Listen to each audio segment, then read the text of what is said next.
জ্যোতি আর ঈশানের রোমাঞ্চকর অভিযান জীবনের খোঁজে। 10 বছর বয়সী ঈশান খুব কৌতূহলী ছেলে। সে তার বাগানে একটি ঘাস ফড়িংয়ের পেছনে ছুটছিল। হঠাৎ তার সামনে এক অদ্ভুত উজ্জ্বল আলো জ্বলে উঠল।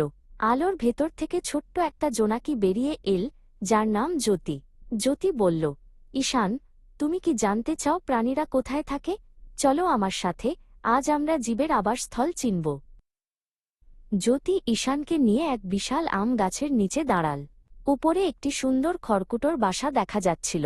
জ্যোতি ডানা ঝাপটে বলল, দেখো ঈশান, এই গাছটি হল পাখির আবাসস্থল।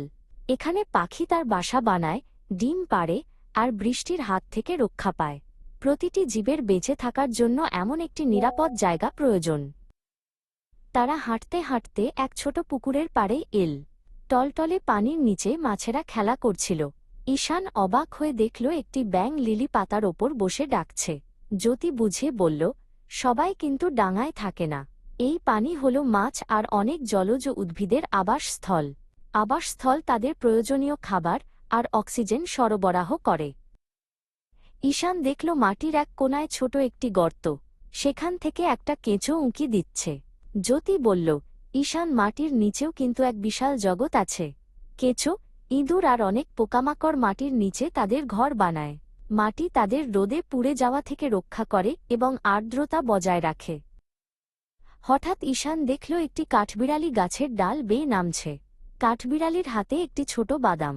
সে খুব দ্রুত সেটি মুখে নিয়ে আবার উপরে উঠে গেল। ঈশান অবাক হয়ে তাকিয়ে রইল।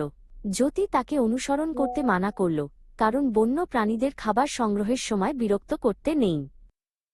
তারা বনের আরও ভেতরে এক ছোট ঝরনার কাছে পৌঁছাল। জ্যোতি বলল, বেঁচে থাকার জন্য শুধু ঘর থাকলেই হয় না ঈশান, সবার খাদ্য, পানি আর বায়ু প্রয়োজন। এই ঝরনা থেকে প্রাণীরা পানি পান করে। আবাসস্থল এমন হতে হয় যেখানে এই সবকিছু সহজেই পাওয়া যায়। হঠাৎ ঝমঝম করে বৃষ্টি শুরু হল। ঈশান আর জ্যোতি দ্রুত একটি বড় পাহাড়ের গুহার কিনারে আশ্রয় নিল। জ্যোতি বলল, দেখলে তো, আবহাওয়া যখন খারাপ হয় বা যখন কোনো বিপদ আসে, তখন এই আবাসস্থলই আমাদের রক্ষা করে। এটা প্রাণীদের জন্য একটি নিরাপদ দুর্গ।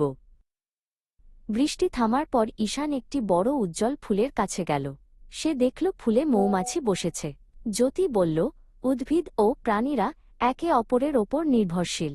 উদ্ভিদ আমাদের অক্সিজেন দেয় আর প্রাণীরা উদ্ভিদের বংশবিস্তারে সাহায্য করে। আমরা সবাই এই পরিবেশের অংশ। চলতে চলতে তারা এমন এক জায়গায় এল যেখানে কিছু গাছ কাটা হয়েছে এবং জমি শুকিয়ে ফেটে গেছে। ঈশান দেখল সেখানে কোনো পাখি বা প্রজাপতি নেই।